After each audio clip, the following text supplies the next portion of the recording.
Selamat pagi anak-anak. Gimana kabarnya? Sehat semua ya? Pembelajaran online-nya gimana? Menyenangkan atau membosankan?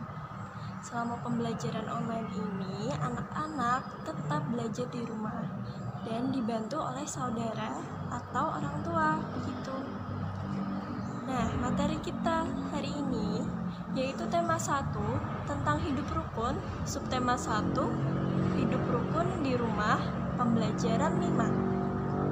Contohnya apa sih hidup rukun, apalagi hidup rukun di rumah? Seperti yang tadi Ibu bahas, kalau anak-anak melakukan pembelajaran online di rumah, itu kan dibantu oleh orang tua ataupun saudara. Nah, di situ orang tua membantu anaknya dalam pembelajaran online, kemudian anak juga hendaknya membantu orang tua di rumah ataupun saudara. Kita lihat materi yang Ibu share melalui Google Classroom. Jadi di situ ada PPT, kemudian ada juga link video. Nah, mari kita simak untuk PPT-nya ya.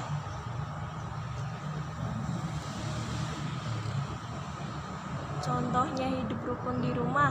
Nih, sudah ada teks cerita. Mari kita simak. Udin dan Mutiara rukun melakukan tugas-tugas di rumah.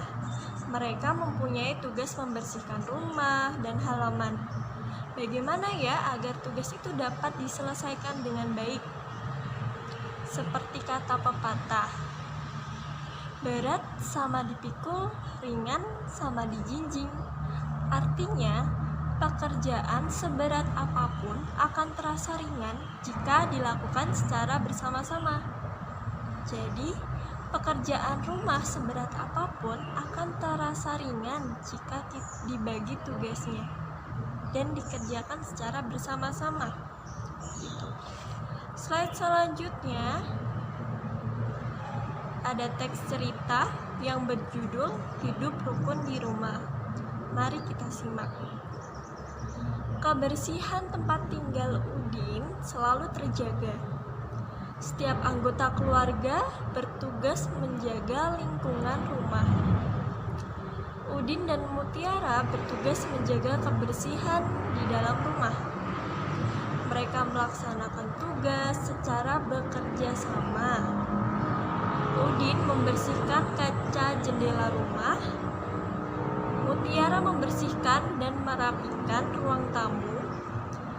Rumah Udin selalu indah dan rapi. Ayah dan ibu senang.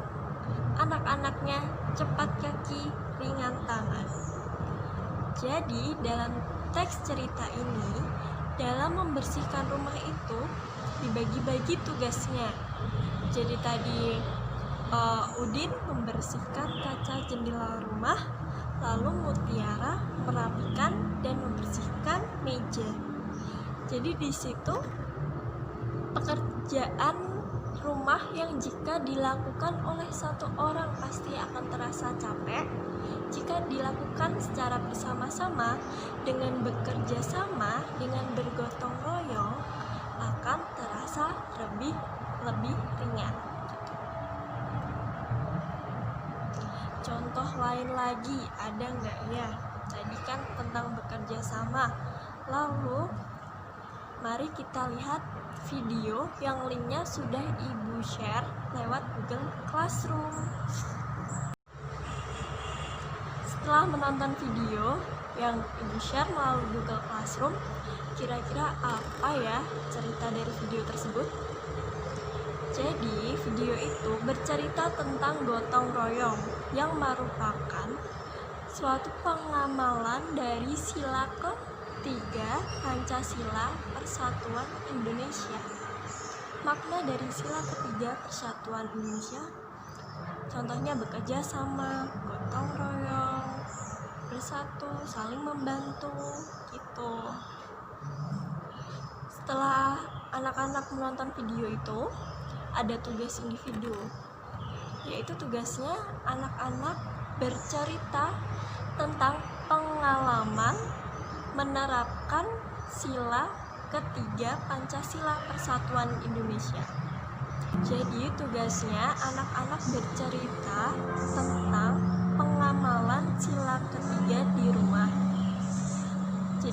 cerita lalu di video, kemudian diupload ke YouTube, lalu linknya di-share ke Google Classroom. Nanti akan Ibu buatkan tempat untuk mengumpulkan linknya.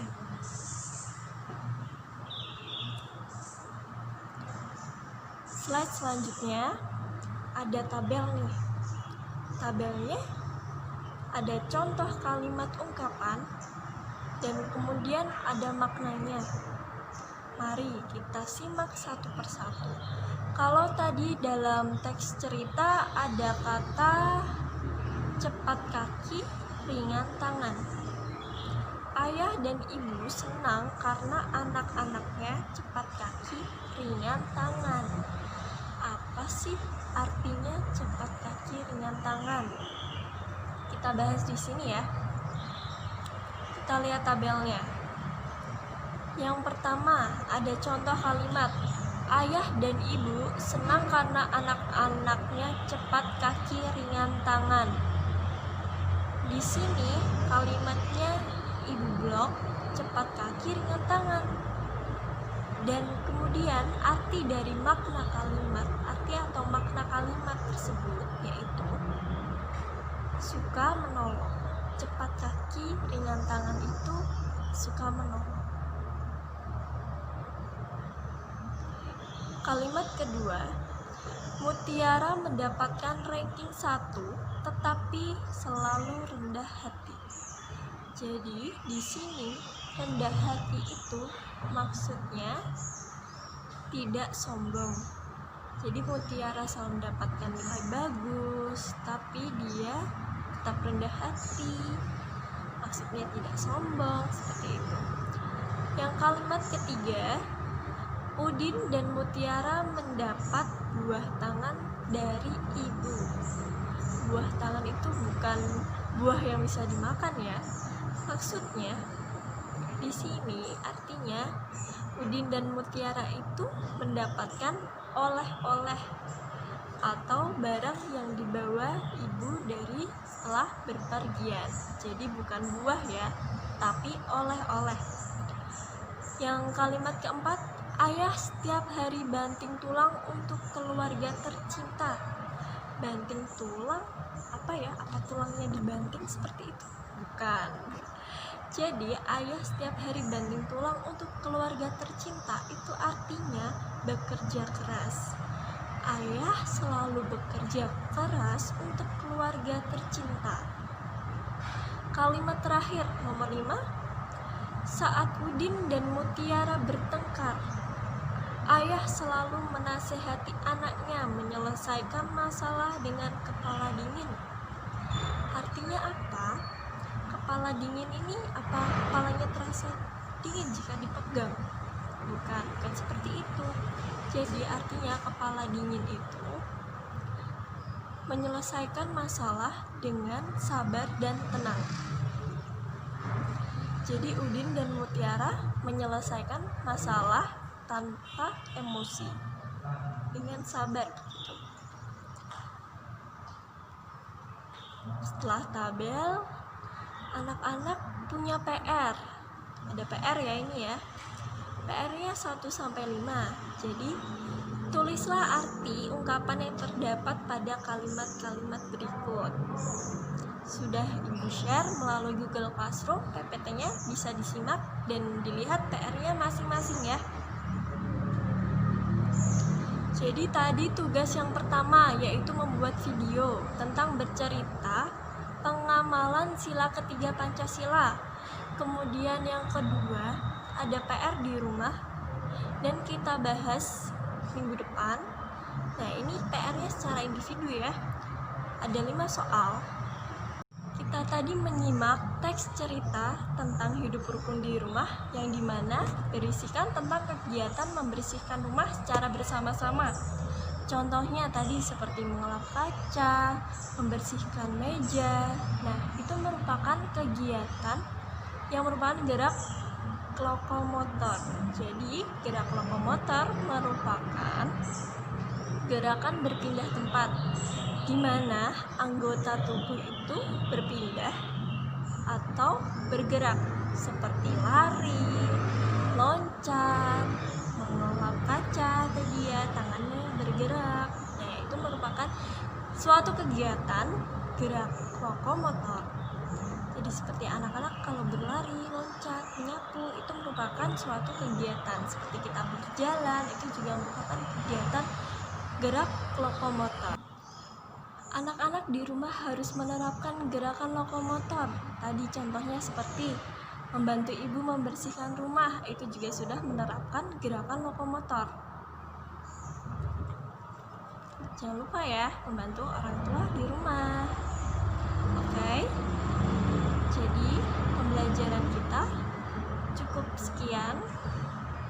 Terima kasih anak-anakku sudah hadir dalam pembelajaran online.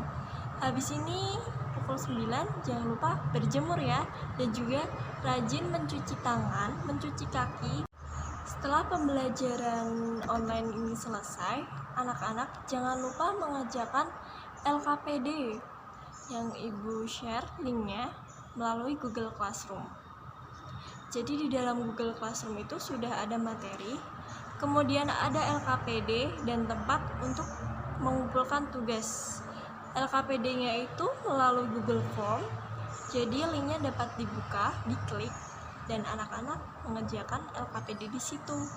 Untuk PR-nya tadi ada 5 soal dan kemudian ada tugas individu bercerita tentang menerapkan pengamalan sila ketiga Pancasila. Sekian pembelajaran kita pada hari ini. Bertemu lagi minggu depan untuk materi ini ya. Terima kasih. Dadah.